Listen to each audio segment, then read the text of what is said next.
En este invierno europeo asistimos a una verdadera revolución que se extiende por todo el continente, la protagonizada por agricultores y ganaderos, pero también camioneros y taxistas, así como millones de ciudadanos europeos hartos de las políticas globalistas que arruinan su medio de vida y condenan a la población a una dictadura verde. ¿Qué puede salir mal? No te vayas, vamos a verlo juntos. Hola, soy Constantino de Miguel, bienvenido al canal Desde mi punto de vista.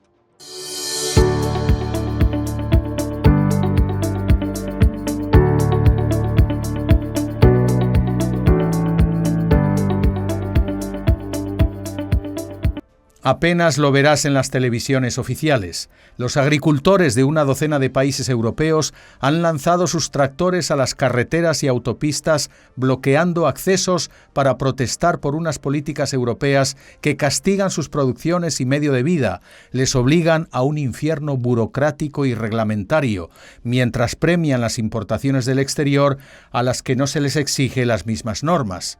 Los accesos a París, Bruselas o Estrasburgo, sede del Parlamento Europeo, están estrangulados por divisiones agrícolas motorizadas, venidas de todos los rincones de Francia, y que se unen a las protestas que antes encendieron de forma masiva toda Alemania y se extendieron a Polonia, Rumanía, Países Bajos e Italia. También en España las tractoradas han empezado en Castilla y León y deberán ampliarse al conjunto del país. Estamos presenciando en todo el continente un clamor de auxilio y socorro por parte de un sector primario tradicional que soporta confiscatorios impuestos, elevados precios del gasoil, restricciones a la producción y diabolización de su mismo modo de vida, porque según las élites globalistas, la agricultura viene a ser la madre de todos los problemas ambientales, debido a los abonos y herbicidas, emanaciones de CO2 y presuntas prácticas no sostenibles en el cultivo de la tierra y la cría ganadera.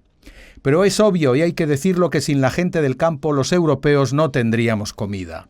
En Alemania, Bélgica y los Países Bajos, las normativas ambientales hacen que producir carne o leche sea ruinoso. España, que es la principal abastecedora de frutas y verduras de Europa, sufre también regulaciones imposibles y competencia desleal de países no comunitarios.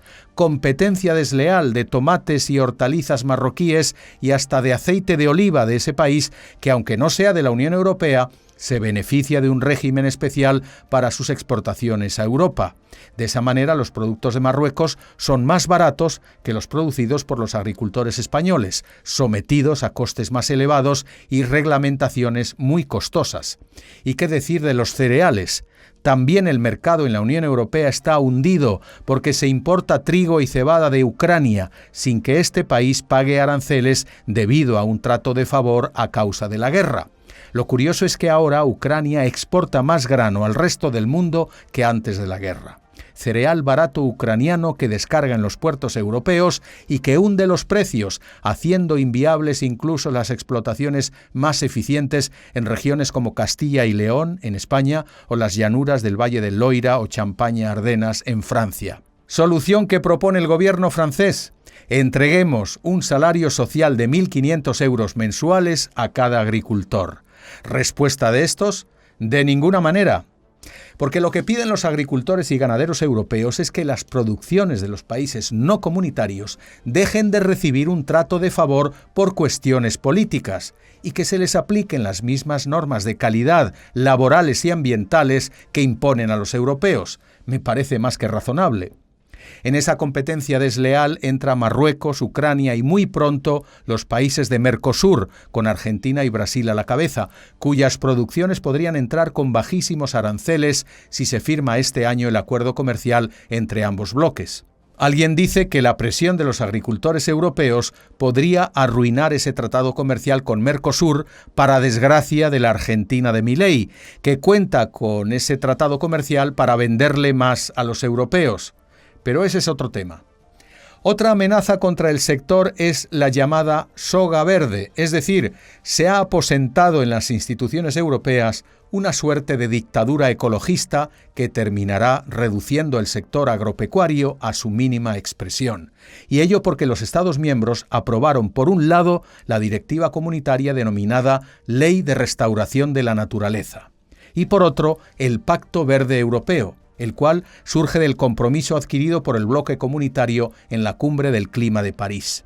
Desde su superioridad moral y ecológica y a contracorriente de medio planeta, los estados de la Unión Europea cayeron en la trampa de firmar el objetivo de que Europa deje de realizar emisiones de CO2 de aquí a 2050. Amigos, se trata ni más ni menos que de la incorporación normativa de uno de los más discutibles preceptos de la totalitaria Agenda 2030 de Naciones Unidas. Valga decir que tanto el Pacto Verde como la Directiva de Restauración de la Naturaleza no han sido consensuados con los afectados, no han sido votados por los ciudadanos, sino aprobados por simple mayoría cualificada por parte de los Estados miembros, un procedimiento dudosamente democrático, vertical y dirigista.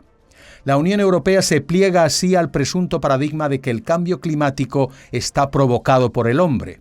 El organismo supranacional adopta y hace cumplir una ideología no demostrada científicamente y, en todo caso, no votada o consentida por los electores.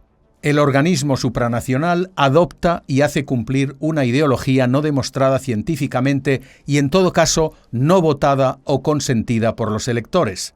El ciudadano europeo termina siendo rehén, cautivo de esa bandera ambientalista que ondea en los despachos de la Comisión Europea y Naciones Unidas. La citada Ley de Restauración de la Naturaleza exige a los Estados miembros de toda Europa abandonar las tierras de labranza en beneficio de bosques y eriales, derribar presas y azudes en los cursos fluviales para que los ríos fluyan como hace siglos, prohibir la pesca tradicional en aguas europeas y, sobre todo, renunciar a la cabaña ganadera por consumir demasiada agua, contaminar con los desechos o purines y generar gases de efecto invernadero. Además, como ya ves en los medios de comunicación oficiales, pagados por la dictadura globalista, no quieren que comas carne por los mismos motivos. La intransigente política ambiental impuesta desde Bruselas arruina a los productores europeos, al exigirles una compleja y costosa administración, altísimos niveles de calidad, bajo impacto ambiental, respeto a la biodiversidad y bienestar animal. Sin embargo, insisto, la vergonzosa paradoja es que esas normativas no tienen que cumplirlas los productores de países fuera de la Unión Europea. Se trata de todo un agravio comparativo, ya que se castiga al productor local y se favorece al foráneo, cuya producción de peor calidad y sin exigentes normas ambientales termina importándose, generando además de una huella de carbono y consintiendo prácticas laborales que no se tolerarían en Europa. Es decir, tomates de Marruecos, pero no de Murcia o de Sicilia. Esa aberrante política ya condena a la desaparición a la mayor parte de los ganaderos de Holanda, que fueron los primeros en ponerse en pie de guerra el año pasado, sabedores de que la aplicación de esa ley significa la inviabilidad económica de nada menos que el 90% de las explotaciones.